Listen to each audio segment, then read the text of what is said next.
Boa noite, pessoal. Pessoal, eu acabei de colocar ali no Moodle a versão mais atualizada da apostila. Então, se vocês quiserem pegar ali já para ir acompanhando, deixa eu abrir aqui também.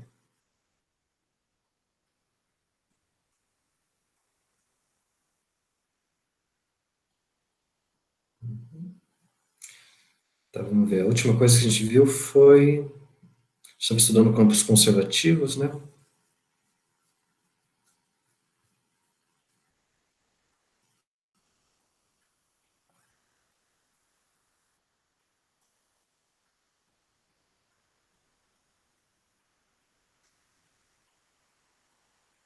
Tá, vimos a questão da independência do caminho e o critério aí para o campo ser conservativo ou não. A gente verificava aquelas derivadas parciais, né?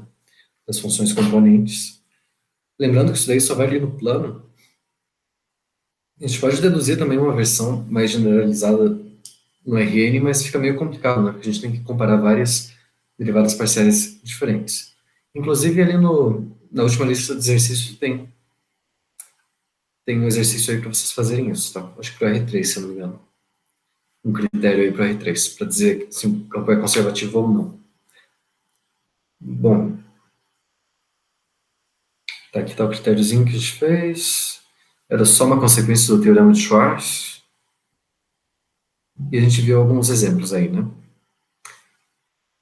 Como eu falei, a recíproca do teorema não é verdadeira em geral. Então, quer dizer, mesmo que essa igualdade aqui, dp dy igual a dq dx, seja válida para todo ponto ali no domínio do campo vetorial, pode acontecer do campo não ser conservativo, né? A gente viu aqui um exemplo para esse campo aqui. Esse campo está definido aqui em todo ponto, todo o plano R2, só que tirando o ponto 00, a gente disse que é um plano perfurado, a gente está pegando o plano inteiro e tirando só um ponto ali. Apesar dessa igualdade ser verdadeira, dp dy igual a dq dx, em todo esse conjunto aí, o campo não é conservativo. Por quê? Para o campo ser conservativo, uma das definições equivalentes, um dos critérios equivalentes que a gente viu, na verdade, foi que a integral de linha sobre qualquer caminho fechado aí, suave ou suave por partes, gama desse campo deveria ser zero, né? Agora, nesse caso, se a gente pegasse a circunferência com centro na origem raio 1, a gente vê que a integral sobre esse campo é diferente de zero. No caso, dava 2π. A gente vai ver, hoje não, mas talvez na próxima aula, que a recíproca desse teorema é verdadeira quando o domínio do conjunto do campo vetorial é um conjunto simplesmente conexo. Simplesmente conexo quer dizer que é um conjunto que não tem furos, não tem buracos. Tá? Por exemplo, se a gente pegar uma região limitada por uma curva sem autointerseção, tudo bem, essa região é um domínio simplesmente conexo.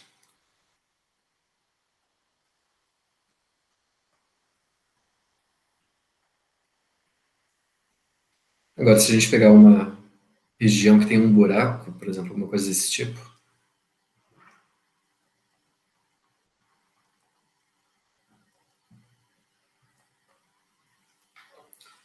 ou um anel circular, por exemplo,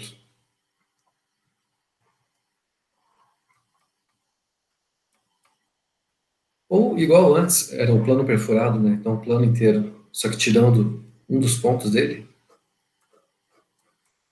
todos são exemplos de conjuntos que não são simplesmente conexos. A gente vai ver uma definição mais formal para isso, tá? Mas usa a questão de uma utopia de caminhos.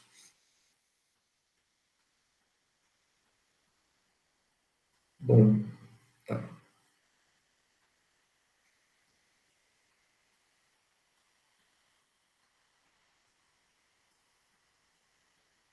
Mas só para encerrar essa parte de campos conservativos, a gente já viu que o trabalho realizado por uma força para deslocar uma partícula de um ponto A até o ponto B Se a única força que age sobre essa partícula for esse campo de forças F, então o trabalho realizado por essa força, que é a integral de linha de F sobre o caminho, é justamente a variação da energia cinética, né? A energia cinética é a energia do movimento dessa partícula, depende da velocidade dela no ponto final e no ponto inicial. Então, cada ponto do domínio aí dessa função, a gente pode calcular a energia cinética da partícula, que é a massa vezes a velocidade da partícula naquele ponto ao quadrado dividido por 2. A gente vê então que o trabalho é a variação da energia cinética. Isso para qualquer campo de vetores contínuo. Esse campo de vetores, no caso, é a força resultante, agindo aí sobre essa partícula para ela percorrer essa trajetória. Só que tem outra energia que a gente vê na física, que é a energia potencial, né? A energia potencial tem muito a ver com a função potencial que a gente falou dos campos conservativos. Lembrando aqui, uma função potencial para um campo conservativo é uma função escalar, um campo escalar, cujo gradiente seja igual ao nosso campo F. Tá?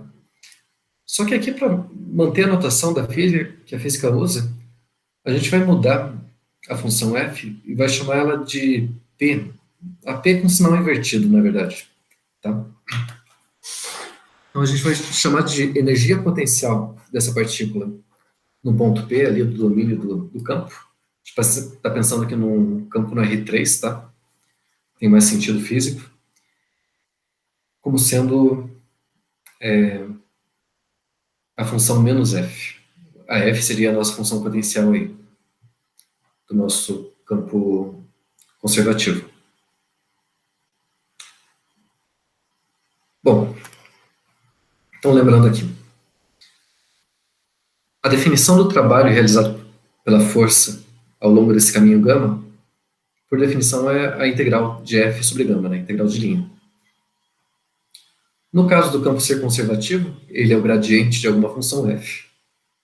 Essa F a gente só mudou o nome dela para menos P, então eu troquei aqui F por P, a gente mudou o sinal. No caso de um campo conservativo, a gente viu que ele independe do caminho, né? Na verdade, foi um dos teoremas que a gente provou antes, era o teorema 4.1, é o teorema fundamental do cálculo para integrais de linha. Então, no caso de campos conservativos, a gente pode calcular essa integral de linha calculando a função potencial no ponto final menos a função potencial no ponto inicial, né? Voltando aqui, então.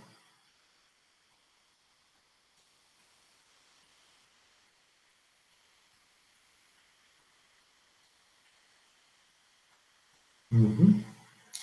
Então, como eu falei, a gente calcula a função potencial aí no ponto final, que é o gama de B, menos o ponto inicial, gama de A.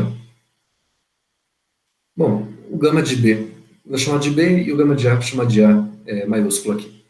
Então, só mudando o sinal, vai ficar P de A, energia potencial no ponto A, menos a energia potencial no ponto B. Vou colocar aqui embaixo só para ficar igual a gente fez na energia cinética, né? Era K de B menos K de A. Para potencial fica P de A menos P de B. Mudou. Bom, a gente faz isso só para manter ali a notação usual da física. Então, se P de A e P de B são as energias potenciais da partícula nos pontos A e B, a gente sabe que o trabalho realizado por essa força para fazer esse deslocamento da partícula é justamente a variação da energia potencial. Energia potencial no ponto A menos energia potencial no ponto B. E bom, a gente já sabia que isso vale para a energia cinética também, né? Para a energia cinética vale para qualquer campo de forças, mesmo que ele seja conservativo ou não. Para a energia potencial, bom, para começar tem que ter uma função potencial, né? Então o campo ele tem que ser conservativo. Então, juntando as duas coisas, eu sei que o trabalho é a variação de energia potencial e eu sei que ele é a variação de energia cinética. Só que inverte ali, né? Na potencial eu começo no A e tiro o B, e na cinética é o B menos o A.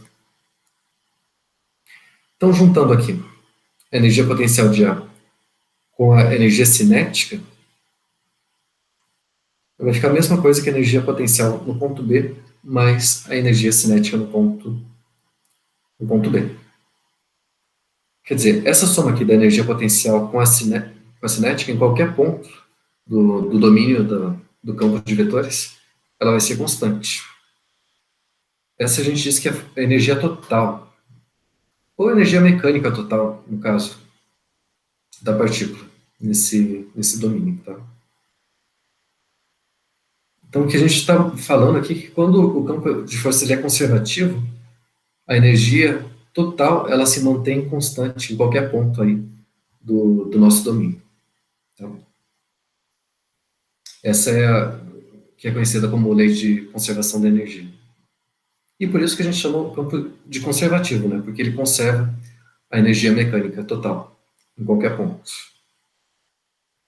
Então o nome ele tem essa motivação aí.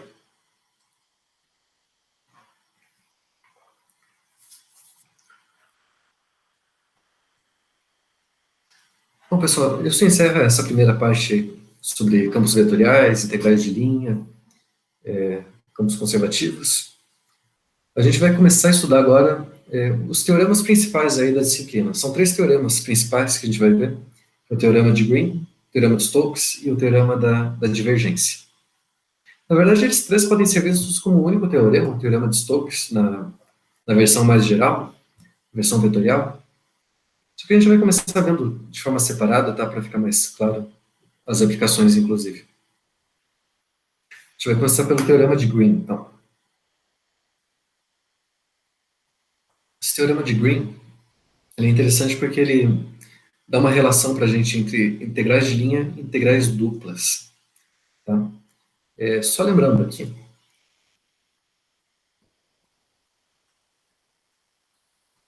como é que a gente define uma integral dupla de uma função que é definida num domínio no R2 para R? Então, digamos que eu tenho aqui. A gente está no espaço, né, porque precisa de duas variáveis aqui no domínio, uma na imagem.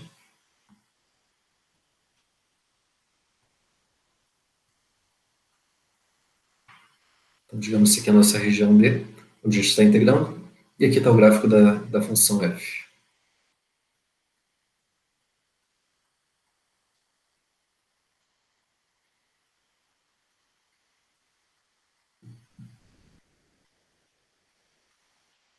É uma superfície, né? Esse é o nosso gráfico da f.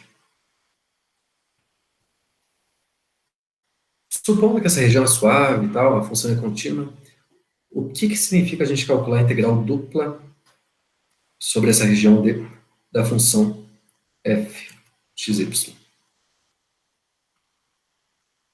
Se lembra o que é isso?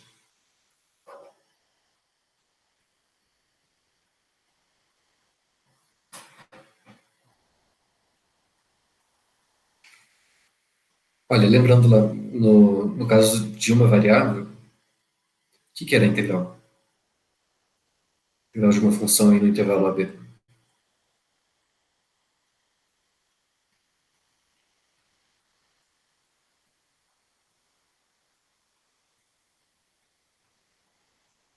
A gente fazia a partição desse intervalo aí em vários intervalos pequenos, né? Tomava pontos de amostragem aí em cada um desses intervalos para ter uma altura aí para esses nossos retângulos.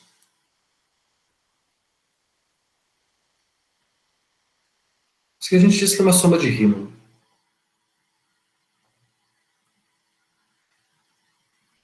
Então, a soma dessas áreas, desses retângulos, eles dão uma aproximação para a gente da área aí, limitada por essa curva, né?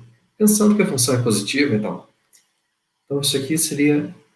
Essa integral, ela é definida como o limite das somas de Riemann, quando esse comprimento dos intervalos, chamar de Δx, tende a zero. A soma aí da base dos retângulos, né, vezes a altura, que seria nosso f de x e estrela, enfim. X e estrela é um ponto de amostragem aí, em cada um desses intervalos. Bom, a integral dupla é parecida, só que em vez da gente pegar ponto de amostragem, dividir o intervalo AB, a gente tem que dividir essa nossa região D aqui. Geralmente a gente começa definindo quando o domínio é um retângulo, né?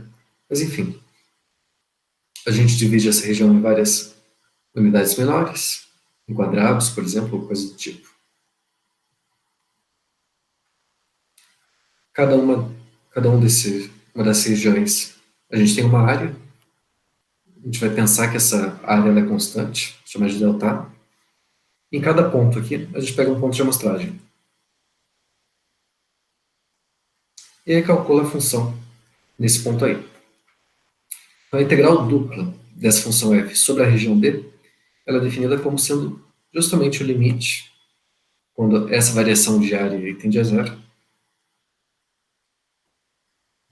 da soma de todas essas áreas pequenas vezes o ponto de amostragem respectivo. Então, a função aí no ponto xi, yj estrela, vezes essa variação de área. Se esse limite existir, a gente diz que isso é a integral dupla da função. Então, geometricamente, isso representa esse volume, né? É limitado aí pelo gráfico da função e por essa região plana aí, se a função for uma função positiva.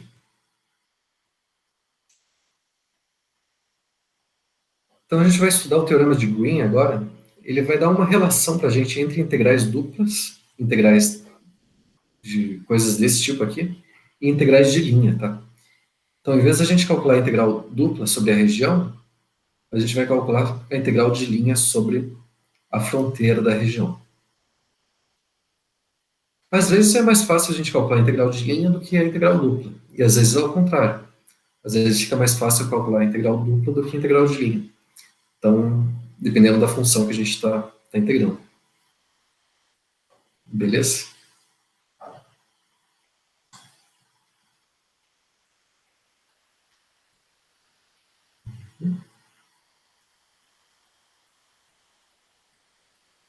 Beleza.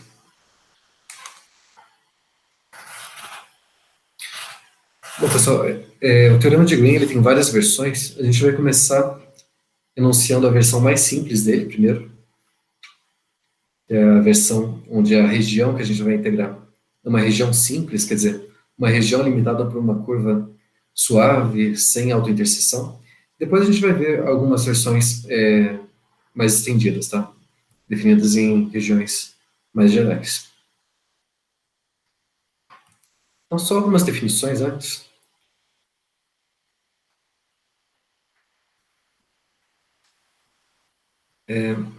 Tá. A gente vai definir o que é uma curva simples, o que é uma curva fechada e tal. Então, a gente está considerando uma curva aqui de AB em um conjunto ômega, aqui em Rn. A gente diz que ela é simples se ela não tem autointerseção. Então, se ela é uma coisa desse tipo aqui.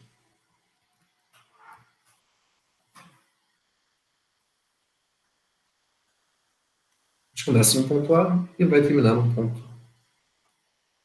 ponto B, sem fazer alguma coisa desse tipo, sem ter uma autointerseção, tá?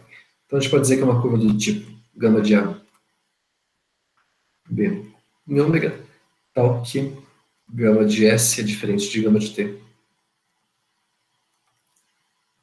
Para todo ST entre A e B.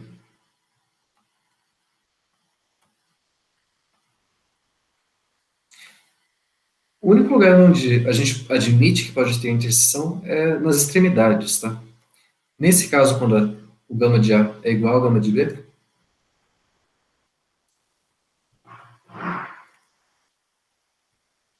a gente diz que é uma curva fechada.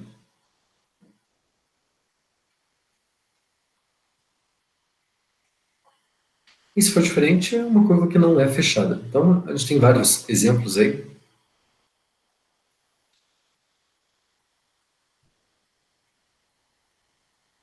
Por exemplo, bom, deixa eu desenhar aqui primeiro.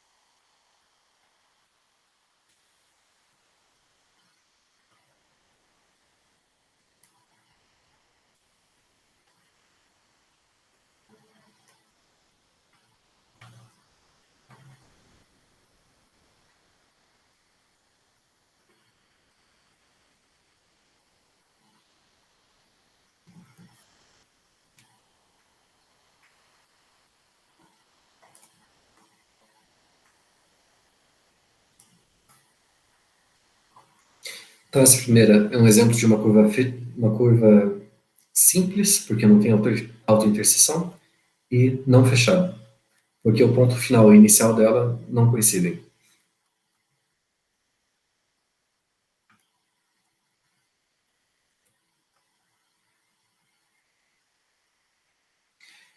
Essa curva ela não é fechada, porque os pontos final e inicial são diferentes, mas ela tem autointerseção no ponto aqui, né? Então ela é não simples e não fechada também.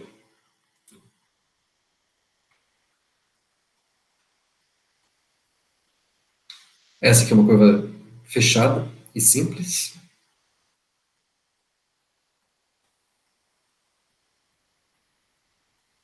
E esse é um exemplo de uma curva que é fechada, porque o ponto inicial e final são iguais, mas ela tem uma interseção fora desses pontos. Então ela também não é simples.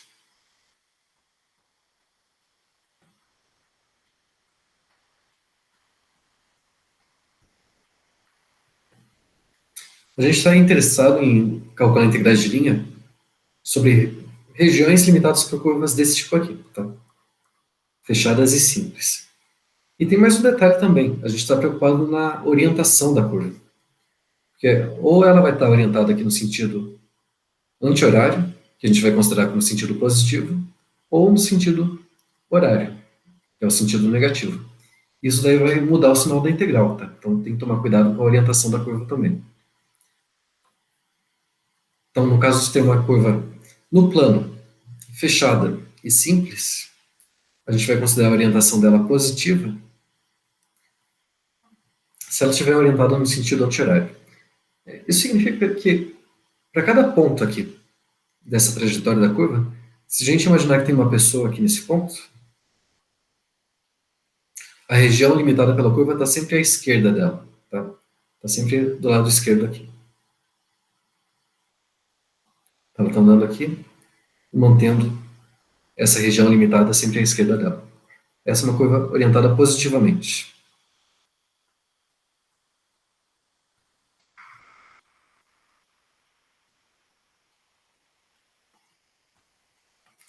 Sentido é anti-horário.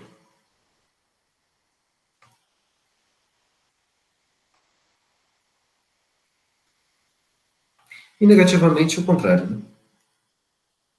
Uma coisa desse tipo aqui.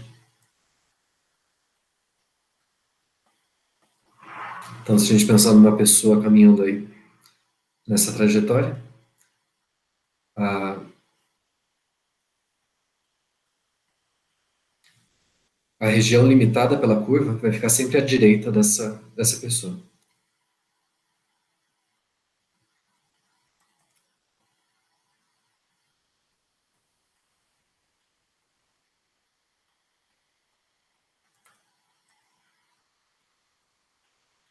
Que está na orientação negativa.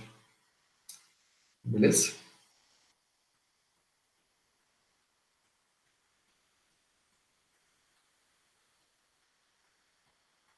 Aqui tem os exemplos. Já, então a gente vai enunciar agora o teorema de Green. Eu vou fazer a demonstração aqui num caso bem simples, tá? Porque o caso geral aí ele depende de mais ferramentas de análise no RN que vocês não viram ainda. A gente vai provar esse teorema de Green na versão onde essa região é limitada pela curva, é uma coisa desse tipo aqui. Uma região limitada por dois gráficos de função, digamos, uma função aqui e outra aqui, g1 de x, g2 de x. E pensando que por dois segmentos de reta verticais. Tá? A mesma demonstração a gente poderia fazer.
Pessoal, acho que caiu a conexão aqui.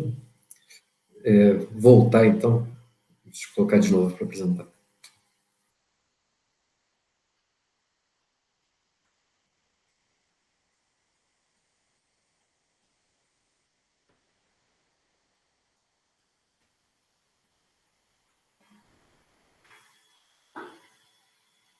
Então, beleza. A gente estava falando do teorema de Green, né? Temos aqui, então, uma curva simples, suave por partes, orientada positivamente, e D, essa região limitada pela curva gama. Tem duas funções aí, de duas variáveis, com derivadas parciais contínuas, definidas em algum conjunto aberto aí, contendo essa região D. Então, o que eu estou falando aqui é que a integral de linha de P em relação a x mais a integral de linha de Q em relação a y é igual a essa integral dupla sobre a região D dessa diferença de derivadas parciais, dq dx menos dp dy. Tudo bem? Deixa eu enunciar ele aqui de novo.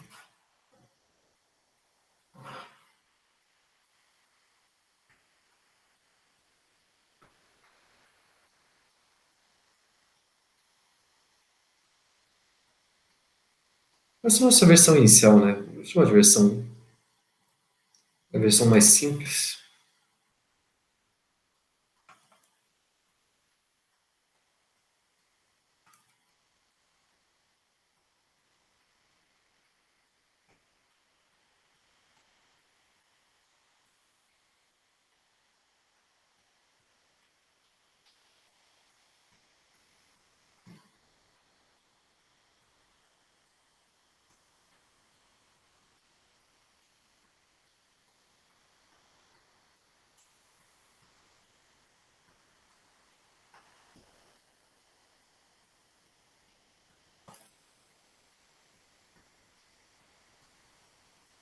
Então, uma curva plana, porque está definida aqui no R2, fechada, ponto final e inicial dela coincidem, simples, ela não tem alta interseção, e suave por partes.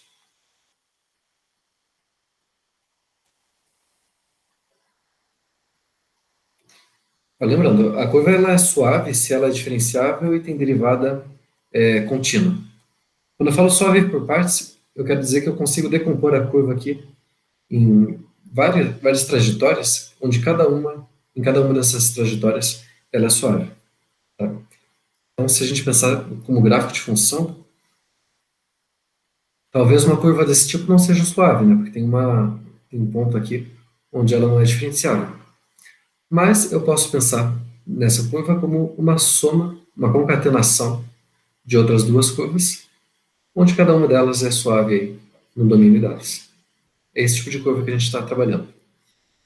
Tá?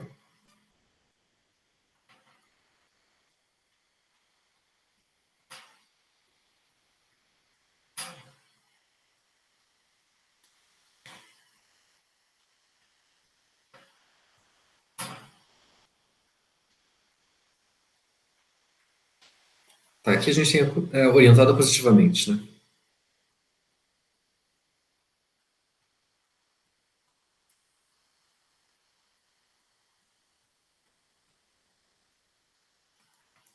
Quer dizer que a gente percorre ela no sentido anti-horário. Eu vou chamar de D a região limitada por essa curva.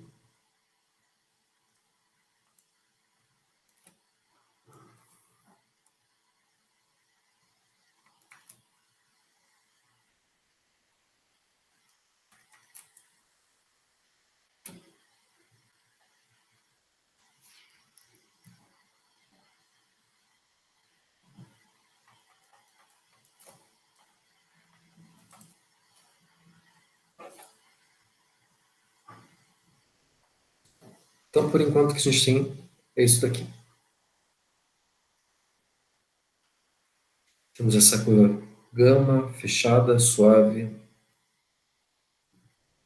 orientada positivamente, sem autointerseção da nossa trajetória de gama, então. D é essa região aqui limitada pela curva.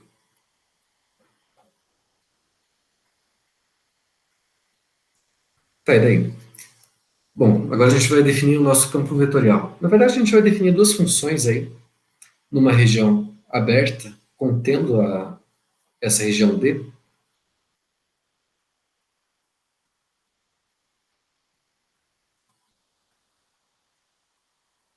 Chama de ômega esse conjunto aberto aí contendo essa região. E considerar duas funções P e Q, com duas variáveis no domínio e uma na imagem, com derivadas parciais contínuas, tá? Nessa região aí.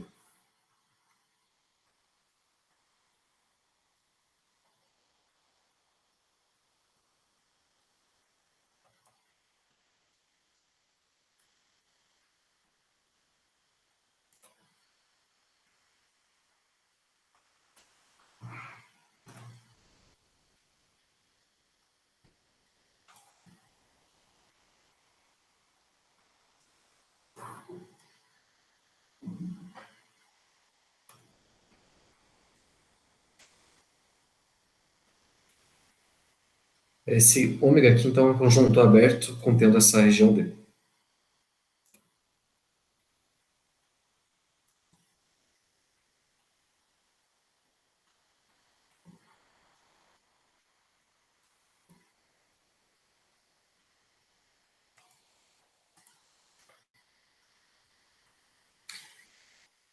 Bom, então, o que a gente vai fazer? Nessas condições, se eu quiser calcular a integral de linha sobre gama da função P em relação ao parâmetro x, depois de q em relação a y, vai ser exatamente igual à integral dupla sobre a região D do que? Da função da derivada parcial de q em relação a x menos a derivada de p em relação a y. Então, a gente tem uma relação aqui entre integrais de linha e uma integral dupla. Se a gente pensar que tem um campo de vetores aqui com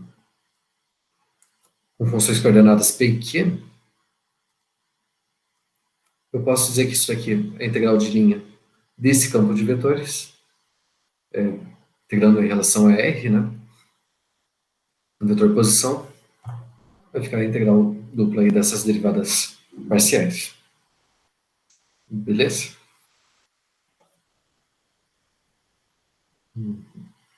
A ordem do P e do Q, ela tem alguma influência? Sim, tem, porque se você inverter, vai mudar o sinal, né? Mas quando eu tenho as funções, como eu sei qual é o P e qual é o Q? Vai depender aqui das diferenciais. A P é a que está acompanhando a diferencial dx, e aqui é a que está com o dy, tá? Se eu tiver Ah, tá. aqui, em relação a x, o P, a derivada parcial vai estar em relação a y, e aqui y vira o x. Então, fica invertido. Beleza? Entendi, obrigada. Só uma observação aqui, pessoal. A gente tem várias notações diferentes aí para essa integral de linha. Eu acho que eu já comentei isso antes, mas só para reforçar.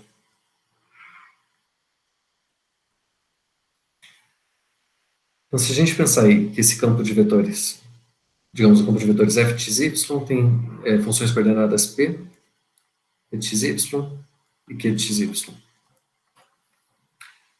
Então, aquela integral de linha sobre a função, sobre a curva gama de f, a gente viu antes que pode ser escrito como integral de p em relação a x mais q em relação a y, né?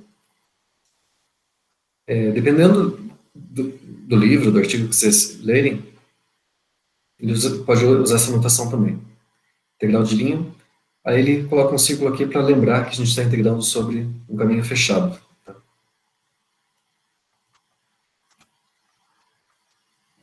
Ou ainda, pode escrever assim, uma integral sobre gama nesse caminho fechado e ainda coloca uma flecha aqui para indicar que está orientado positivamente.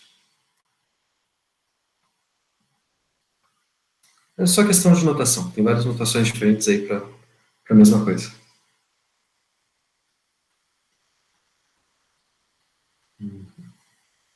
Ah, tá. E tem essa outra aqui também.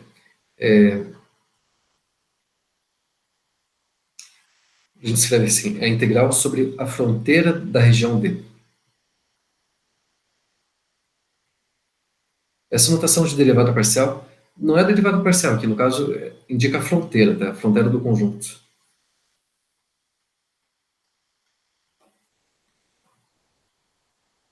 Se a região D for essa daqui, a fronteira dela seria justamente essa curva. Isso aqui seria a fronteira de D.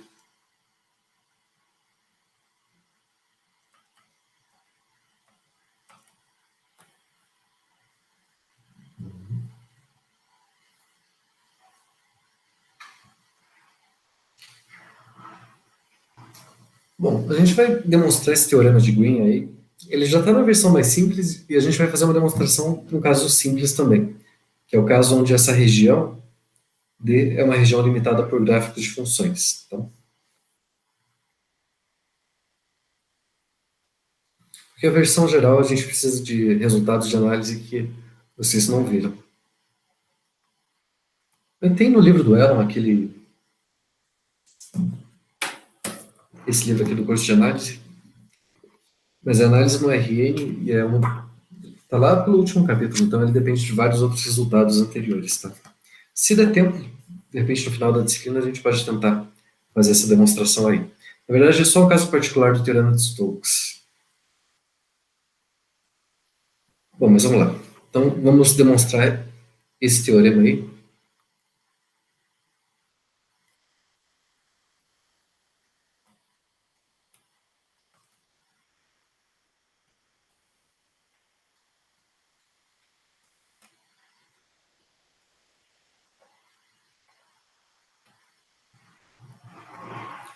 Na região da seguinte forma. A gente está aqui no plano. A gente vai pensar que tem duas funções aí, definidas no intervalo AB. Uma função G1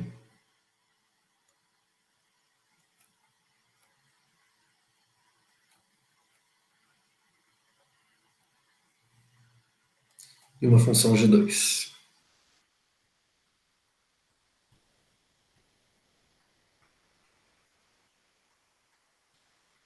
As duas definidas no intervalo AB. E aí, para fechar essa região, a gente vai completar aqui com esses segmentos de reta verticais.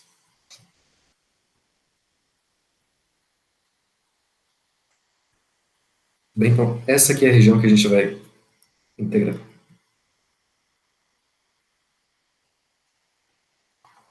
A gente está supondo que essa região também ela tem orientação positiva, tá? Então, o G1 é percorrido aqui, depois sobe, depois vem para a esquerda, e aí desce.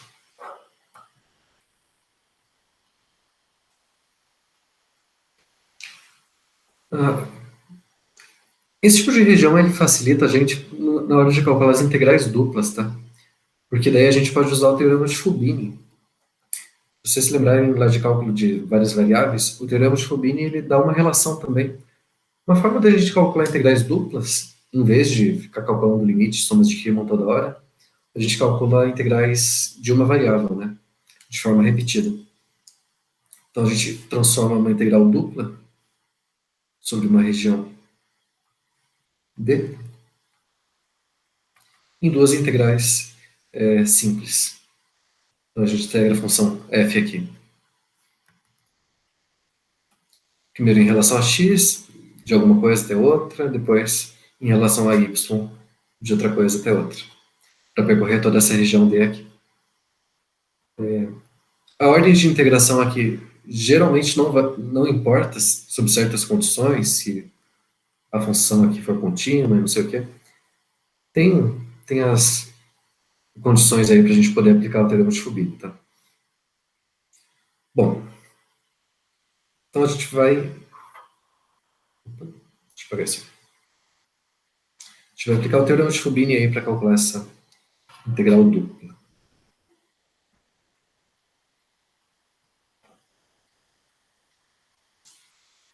Só lembrando, o que a gente quer mostrar?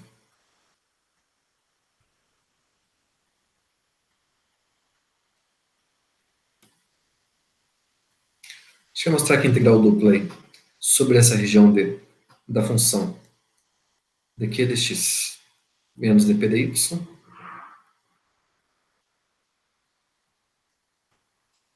é igual à integral de linha de p dx mais q dy, certo? Então, a ideia é que a gente calcular as coisas de forma separada. A gente vai mostrar que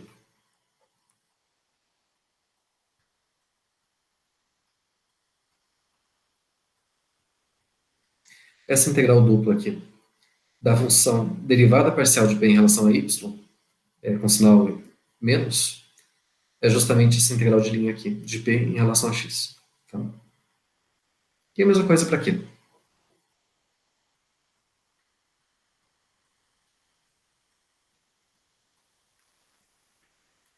Então, menos dp dy vai ser igual a integral de linha de p em relação a x. E para q também. A integral dupla aqui de dq dx. Essa integral de linha de q em relação a y.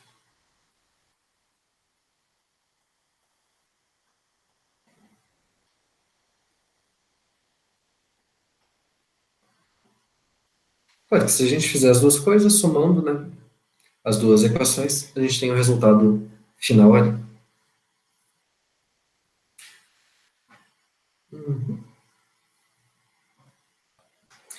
Muito bem, então. Vamos tentar começar calculando, então, essa integral dupla da derivada parcial de p em relação a y. A gente vai calcular essa integral dupla usando o teorema de Fubini. Igual eu falei ali.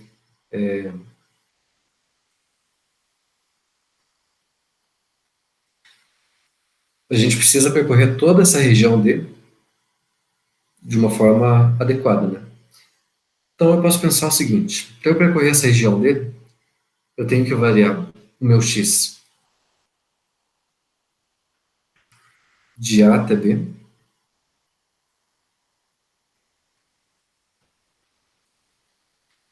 e o meu y ele varia de quanto até quanto? Saindo do gráfico da G1 até chegar no gráfico da G2, né?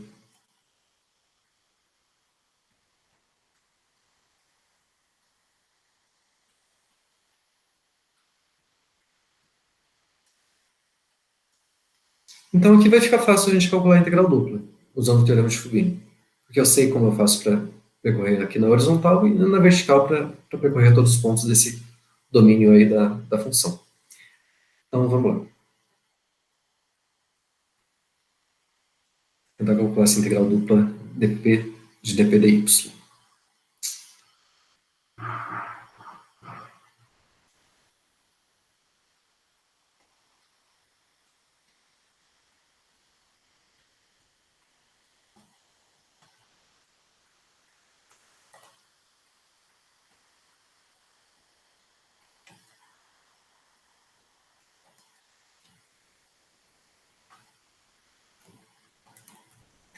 Então, o teorema de Fubini ele permite a gente transformar uma integral dupla em duas integrais simples, né? Então, a gente vai calcular essa integral aí de p em relação a y, um ponto xy. O que é melhor eu variar primeiro, o x ou o y?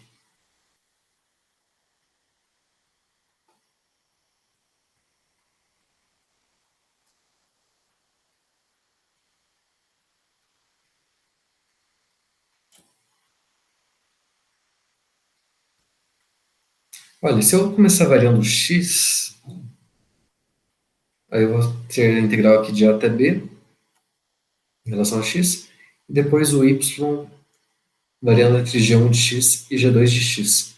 Aí eu tenho um problema, né? Porque o y ele vai depender de x e eu já calculei a integral em relação a x, então não ia dar muito certo. É melhor eu começar calculando, então, essa integral em relação a y, o y variando aqui de g1 de x até g2 de x,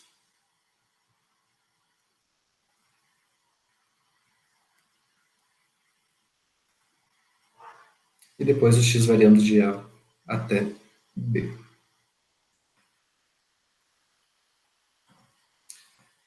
E aí, alguma ideia do que a gente pode fazer aí?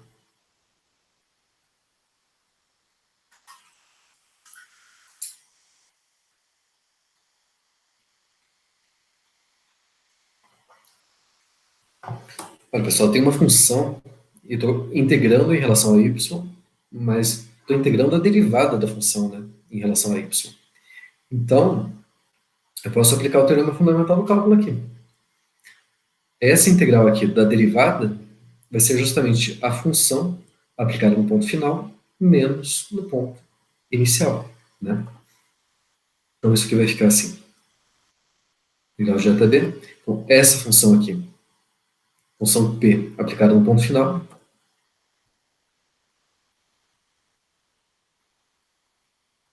Ah, não, desculpa. O x aqui eu estou pensando que está constante, tá? Então, continua constante. O que eu estou variando é o y. Então, estamos integrando em relação a y. Ponto final, g2 de x, menos ponto inicial.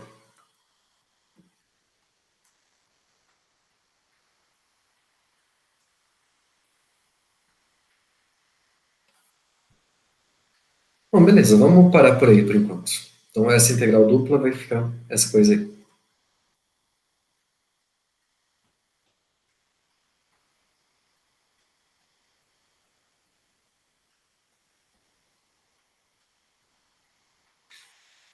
Agora vamos tentar calcular essa integral de linha para ver se vai dar a mesma coisa. Tá?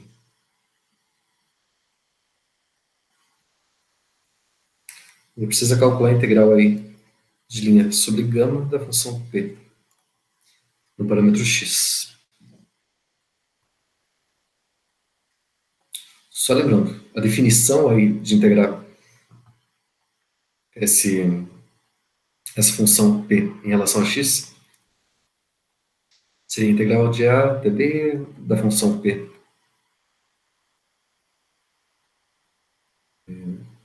ponto x de t, y de t, vezes a derivada da função x. Né? O x de t e y de t, no caso, são as funções coordenadas da curva.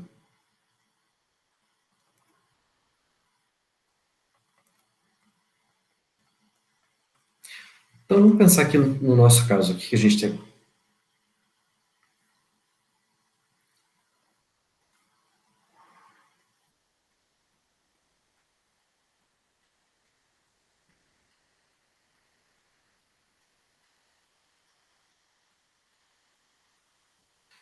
A nossa curva aqui, nesse caso, ela tem quatro partes, né?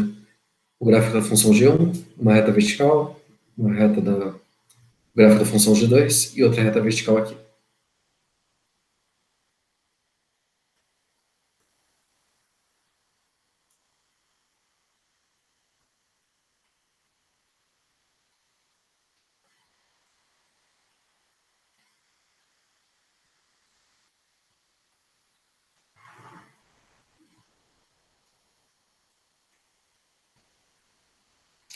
Então, na verdade, a gente pode pensar que essa curva ela tem quatro partes, digamos, gama 1, gama 2, gama 3, gama 4. Tá? Então, nossa curva gama ela é concatenação dessas quatro curvas aí.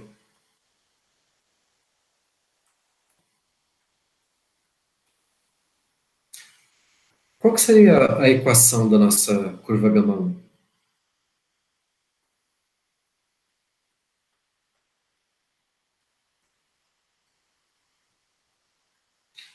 Qual a equação que ela tem que ter para percorrer exatamente o gráfico da função g1 entre os pontos A e B?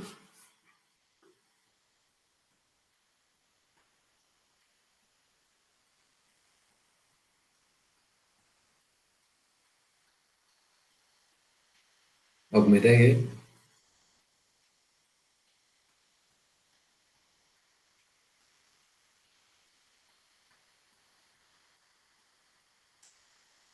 Olha, a equação dela teria que ser alguma coisa desse tipo. T de onde T, né? O T aí variando entre A e B. Conforme a gente vai variando o T, o primeiro parâmetro seria nosso X, vai aumentando, e o Y é a altura aqui, né? É o G1x, no caso. Então vai ser justamente esse gráfico da função G1. A G2, a gama 2,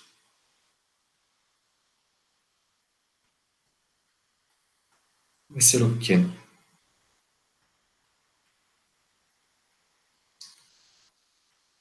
Bom, a gama 2 ela tem a coordenada y constante, né? Vale b. E a coordenada x. Ah, não, desculpa, ela tem a coordenada x constante, que vale b. Deve ser uma coisa tipo b constante aqui. E a y está variando de g1 de b até g2 de b. Então a gente poderia escrever alguma coisa do tipo. É um caminho em linha reta, né? Entre o ponto G1 de B e o ponto G2 de B. Vamos ver como é que a gente fazia isso mesmo? Escrever como 1 menos T, o ponto inicial, e T o ponto final. No caso, T variando entre 0 e 1, né? Então, para T igual a 0, a gente começa aqui no G1, isso aqui anula. Para T igual a 1, isso aqui vai sumir, e sobra só o G2 de B. E vem em linha reta.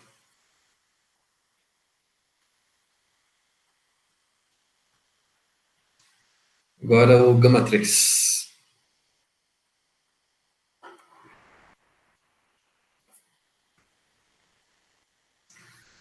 O gama 3 ele percorre o gráfico da função G2. Só que ele está invertido aqui, né? Ele percorre no sentido contrário. Então eu não posso usar exatamente a mesma parametrização que a gente usou para gama 1. A gente tem que usar o caminho reverso aqui. Você lembra como é que a gente definia o caminho reverso de uma curva?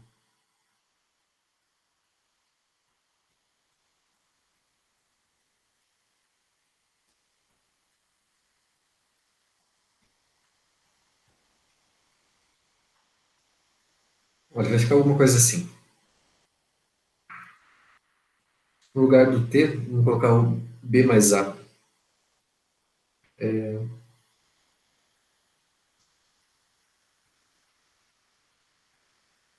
Não sei se é mais ou menos, deixa eu lembrar aqui. É menos, professor. Menos? Ah, obrigado.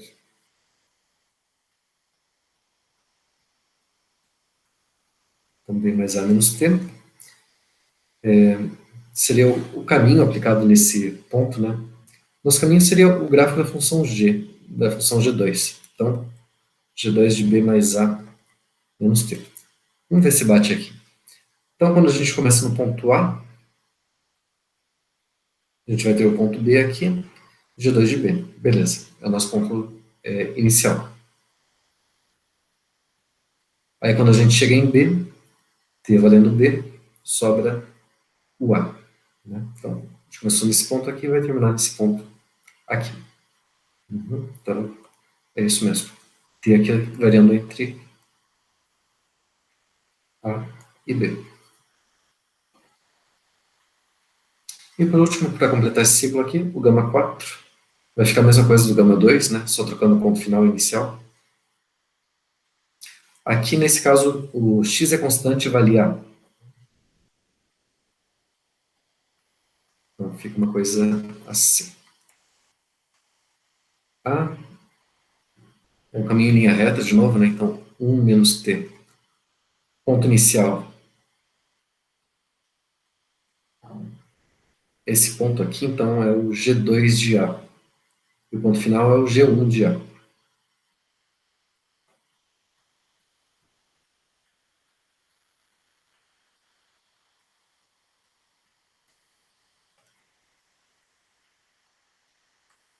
T variando de 0 até 1 nesse caso aí.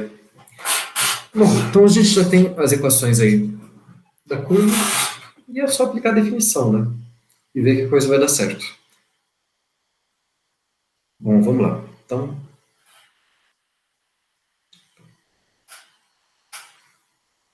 está calculando a integral sobre gama da função p em relação ao parâmetro x.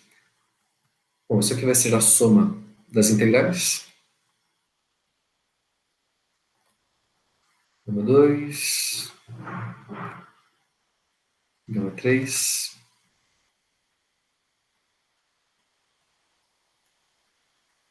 gama 4. Então, primeiro na gama 1.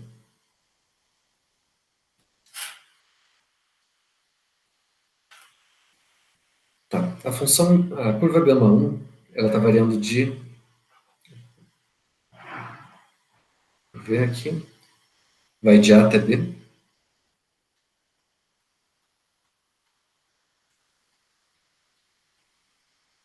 A gente vai aplicar essa função aqui na curva, que é curva t, de 1 de t. E aí a gente tem que multiplicar pela derivada da primeira função componente, né? Bom, a função componente aqui é t. Eu vou colocar... Não, tudo bem, vamos deixar t mesmo. A derivada de t aqui em relação a t dá 1, né? Então vai ficar só isso aqui mesmo. Ok.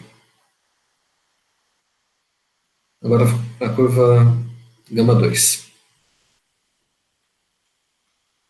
Aqui seria a integral de 0 até 1, né? Porque a gama 2 está variando de 0 até 1. Dessa função aqui,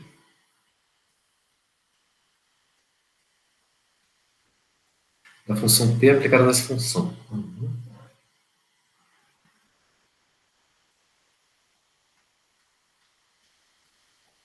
Tá.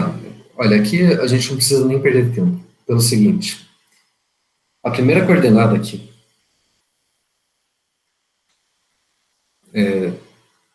da nossa curva, esse aqui seria o nosso parâmetro x e aqui o nosso parâmetro y. Né? Aqui o nosso x, aqui o nosso y, e assim por diante. O x aqui ele é constante. Então, quando a gente fizer a derivada disso aqui no nosso parâmetro t, nossa derivada vai dar zero. Então, essa integral inteira, a gente já pode dizer que vai dar zero. Por quê? Porque a primeira coordenada aqui ela é constante em relação ao nosso parâmetro. E a mesma coisa vai acontecer com a gama 4, né? Aqui também é constante em relação a t. Então, na hora da gente calcular a derivada aqui dessa primeira componente em relação a x, em relação a t, vai dar zero também. Então, essa segunda e essa quarta integrais, a gente já pode descartar. Faltou a primeira, que a gente já fez, e agora a terceira. Qual que é a integral sobre gama 3, então?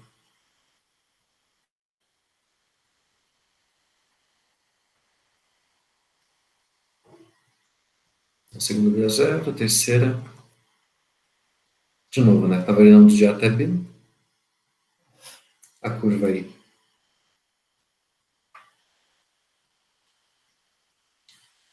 sobre esse caminho, então, B mais A menos T.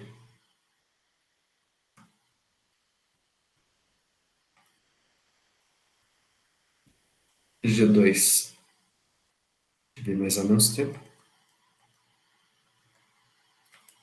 Tá, então, é a função aplicada na curva vezes a derivada da curva no primeiro parâmetro. Então, qual que é a derivada disso aqui? Em relação a T? Menos 1, né? Então, jóia. Tá, vamos reescrever isso aqui para ver o que sobrou. Então, a integral de P sobre gama vai ficar essa integral aqui,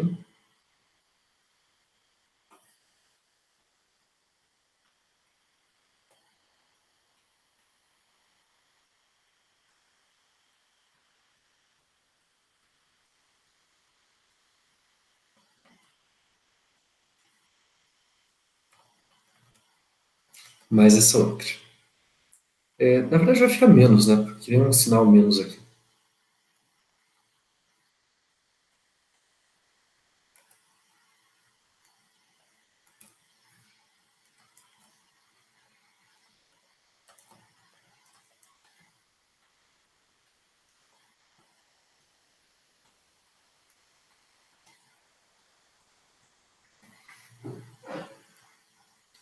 Olha, aqui ficou uma integral um pouco complicada, porque não está dependendo explicitamente do t. Então vamos tentar fazer uma mudança de variáveis, tá? Eu vou chamar de, por exemplo, vou chamar de u esse b mais a menos t. E vamos ver o que dá. Então se eu chamar de u b mais a menos t, que é o que está aqui também, bom, vou ter que mudar meu parâmetro de derivação, né? Se u é isso, quem que seria a derivada de u em relação a t?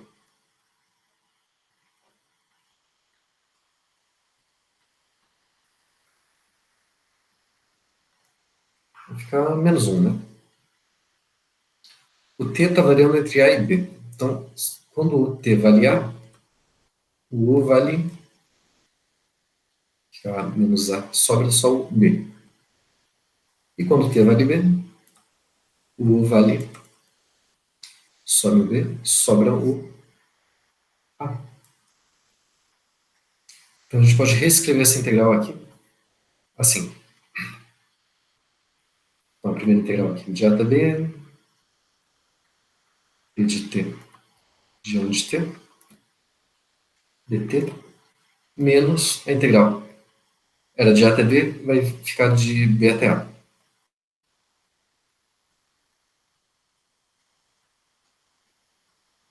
Então a função aí, aplicada no parâmetro u, g2 de u,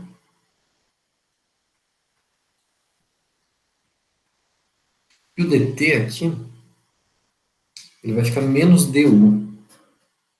Bom, o menos du com menos daqui vai ficar positivo.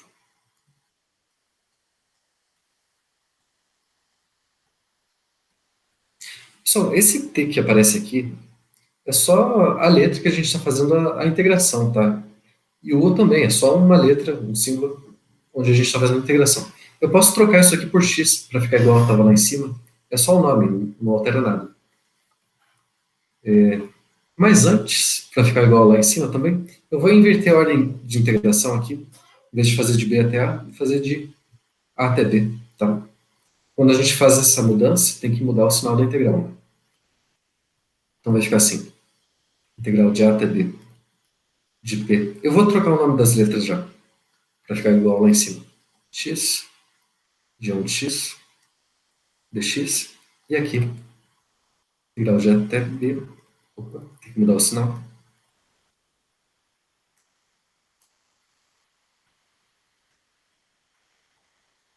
P de x,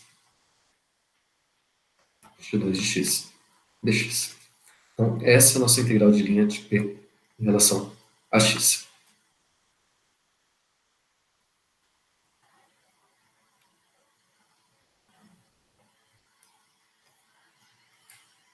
Então, ficou a integral de P de x de 1 de x menos a integral de P de g2 de x.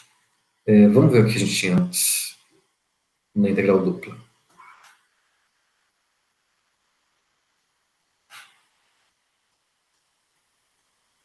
Na integral dupla, a gente tinha a integral de P em g2 de x menos a integral de g de x, g1 de x, né?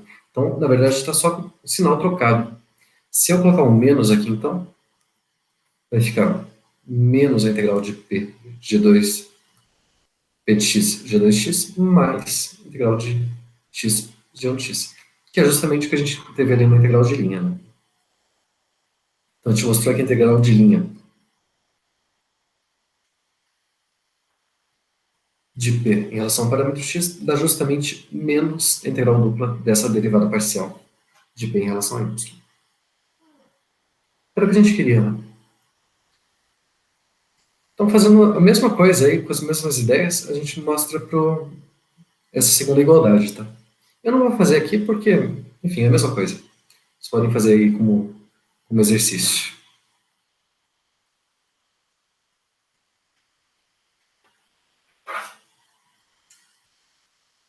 Beleza, pessoal? Então, isso aqui demonstra o teorema de Green. Para esse caso particular, onde a região é limitada por gráficos de funções, a gente podia fazer também a mesma coisa, pensando em regiões do tipo... uma coisa desse tipo aqui. O gráfico de uma função que depende de y e outro também. E constante aqui na horizontal. Tá? A ideia é a mesma, só ia mudar a...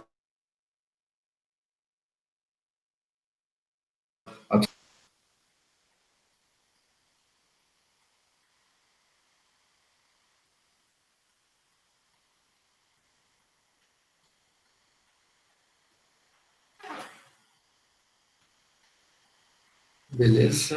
Uhum. Tá, pessoal, a gente vai ver dois exemplos aqui rapidinho para encerrar essa parte inicial do termo de Green.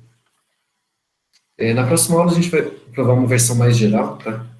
Só que antes a gente tem que falar sobre conjuntos do plano, que são simplesmente conexos e tal. Então, vamos fazer esses exemplos aí.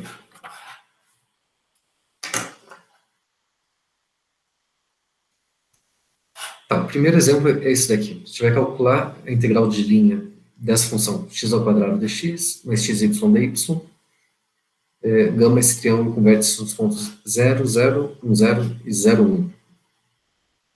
Então, deixa eu copiar aqui de novo.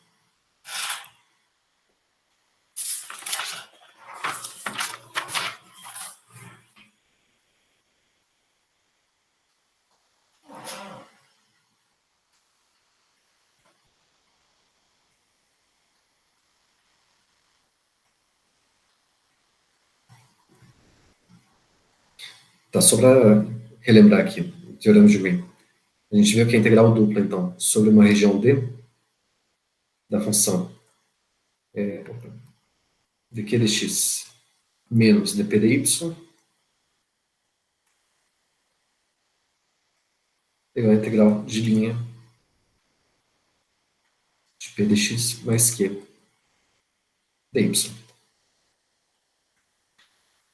Então, às vezes, vai ficar mais simples a gente calcular, em vez dessa integral de linha, essa integral dupla. E às vezes é o contrário. Às vezes fica mais fácil calcular a integral de linha do que a integral dupla, tá? O gama aqui, no caso, é a fronteira da região D, sobre aquelas condições, né? Uma curva fechada, suave, suave por partes, simples, numa região plana. E o P aqui é com derivadas parciais contínuas. A gente pede que as derivadas parciais sejam contínuas para poder aplicar o teorema de Fubini, tá? Na hora de fazer a integração. Então, o nosso exemplo aqui, inicial,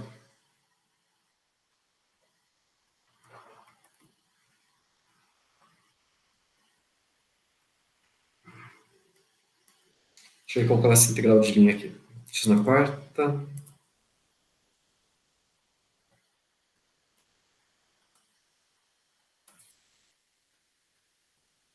Não é x ao quadrado? eu coloquei x ao quadrado? Pode ser. Eu posso ela até ao quadrado. Tudo bem. Não, né, eu copiei errado, aqui tá x da quarta já. Depois eu corrijo. Mas tanto faz, na verdade, é só uma integral, né? Vamos colocar o quadrado, então, só para ver.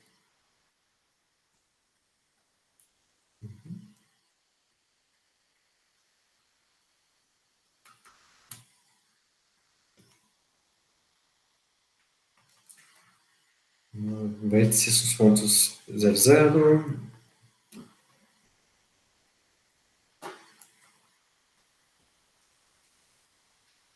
Eu esqueci de colocar ali, mas a gente vai considerar que está percorrido no sentido anti-horário, tá? Porque se for no outro sentido, muda o sinal da integral.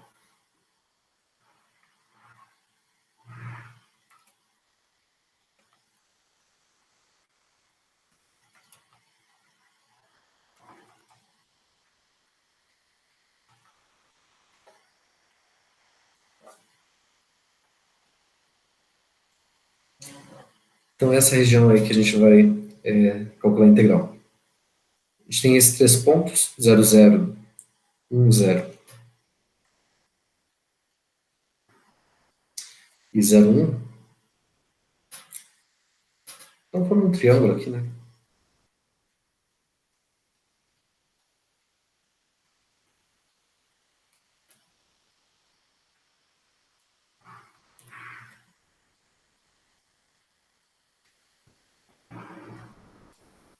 Chama de D essa região limitada por esse triângulo aí.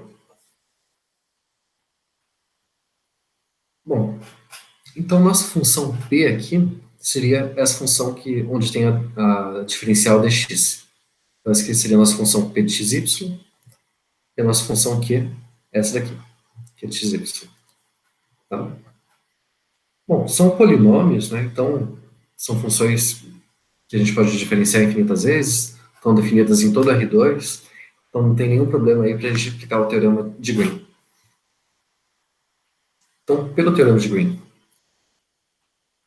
a gente sabe que a integral aí de P dx mais Q dy é igual a integral dupla sobre essa região D de dq dx menos dp dy,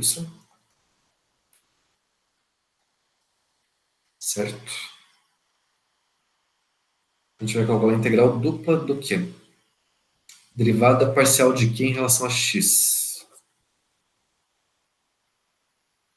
Vamos ver. Derivando isso aqui em relação a x, vai ter sobrar y, né? Derivada de p em relação a y. Bom, aqui não depende de y, então essa derivada parcial vai dar zero.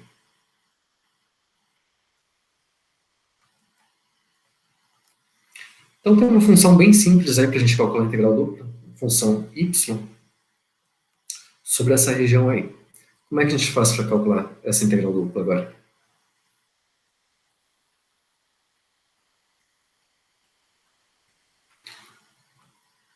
Bom, tem duas formas.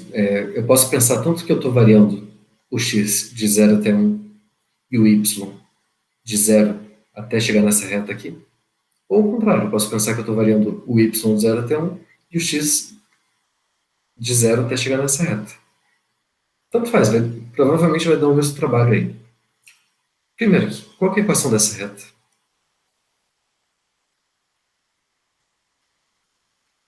Qual que é a reta que passa pelos pontos 0, 1 e 1 e 0? X igual a zero? X igual a 0? Não, Ah, x não, igual os a... outros dois pontos, né? Oi? Eu me confundi, desculpa. Ah, sim. Então, são esses dois pontos aqui. O 0, 1 e o 1 e 0. Olha, a gente pode pensar assim. Eu sei que a reta x igual a y é essa daqui, né? Então, a reta y igual a menos x é essa daqui. Essa reta rosa aqui, ela está só deslocada, né? Uma unidade para cima.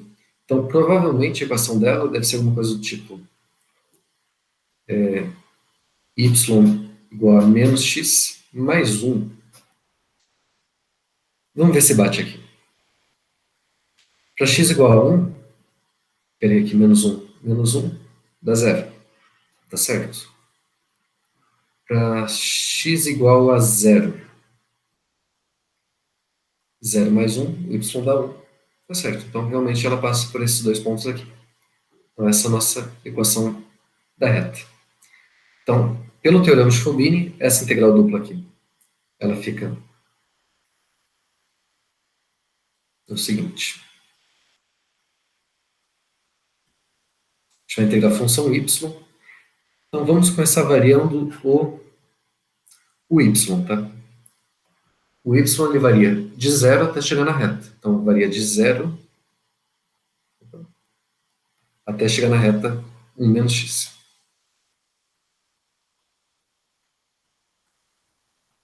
Aí a gente varia o x. O x está variando de 0 até 1.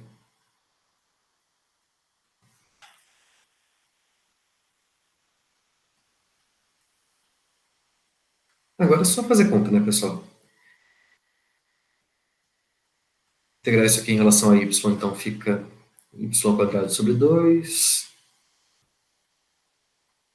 O y vai variando de 0 até 1 menos x.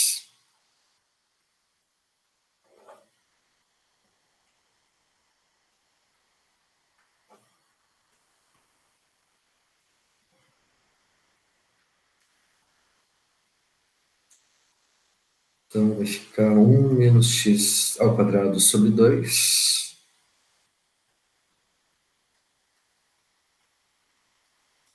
Agora uma integral de um polinômio só. Bom, isso aqui vai ficar x ao quadrado menos 2x mais 1 sobre 2.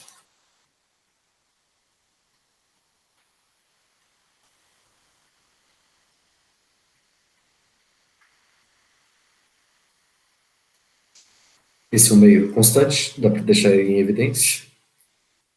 Então vamos ver. Integral de x ao quadrado. X ao cubo sobre 3 menos x ao quadrado mais x. Com x variando entre 0 e 1, né? Então isso dá para x igual a 1. Isso cancela com isso. Sobra 1/3. E x igual a 0 some tudo, né? Então sobra 1/6 no final das contas. Então tá aí. Em vez de a gente calcular a integral de linha, a gente calculou a integral dupla. Nesse caso, eu nem cheguei a fazer as contas, mas provavelmente não é difícil calcular a integral de linha também, né? Porque a equação da curva aqui é simples, as funções aqui também não são complicadas. Talvez seja o mesmo grau de dificuldade aí. Tanto faz calcular a integral dupla ou a integral de linha. Mas nem sempre é assim. No outro exemplo aqui já parece bem mais complicado a integral de linha. Olha só. Vou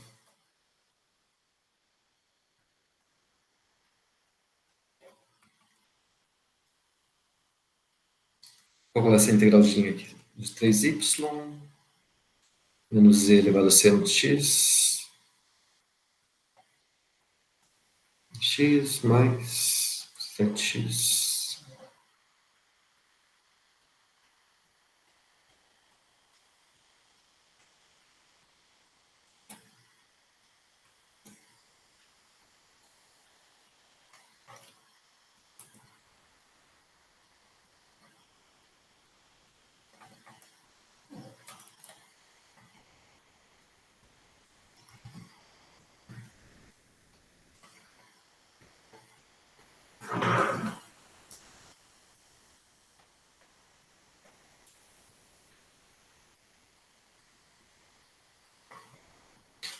Olha, pessoal, aqui provavelmente ia ser bem complicado calcular essa integral de linha. Aqui tem uma exponencial aqui elevada a seno, uma raiz quadrada de y na quarta, então nem sei se teria como calcular essa integral de forma que não fosse usando o teorema de Green. Mas usando o teorema de Green fica bem fácil, olha. A nossa função p, no caso é essa daqui, xy. E aqui é essa função aqui. A gente está calculando essa integral de linha aqui sobre uma circunferência, né? Circunferência com centro na origem, raio 3. Então, essa circunferência aqui.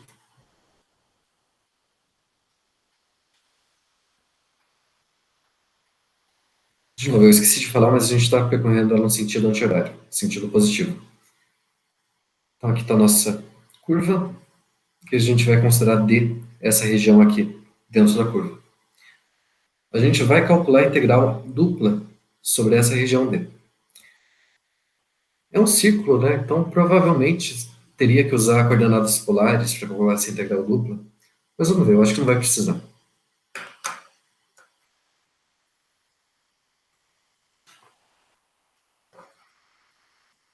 Bom, de novo, as funções que aparecem aqui são todas funções analíticas, né? Dá para derivar elas, tem derivadas contínuas, polinômio, exponencial, seno, cosseno.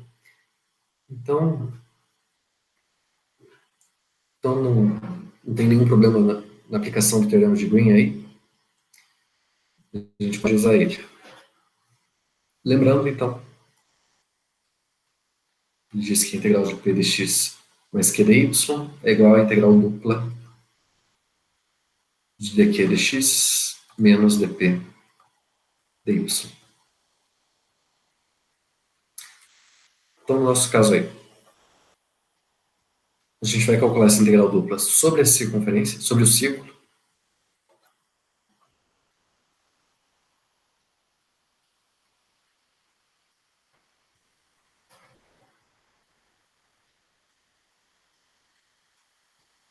Tá?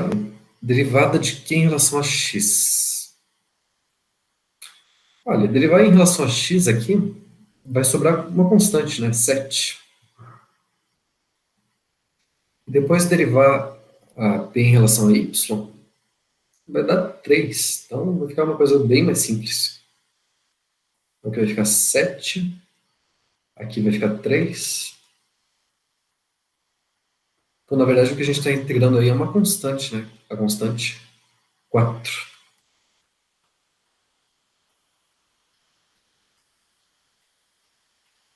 Então, quanto vai dar essa integral dupla?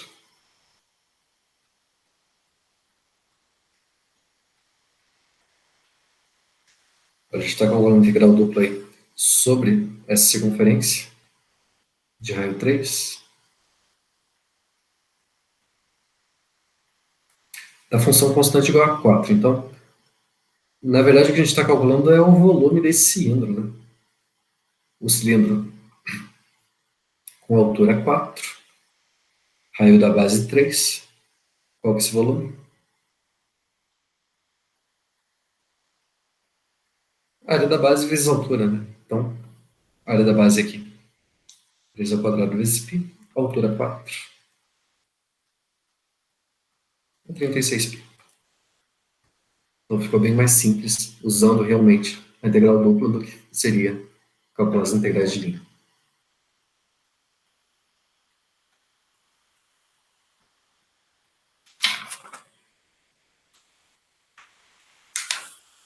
Bom, pessoal, eu vou parar por aqui hoje. Na sexta-feira a gente vai mais alguns exemplos e também a forma estendida do teorema de Green, tá? Em vez de pensar só em regiões limitadas por curvas simples, fechadas, a gente vai pensar em regiões um pouco mais gerais. Beleza? Então, boa noite para todo mundo e até quinta-feira. Boa noite. Noite.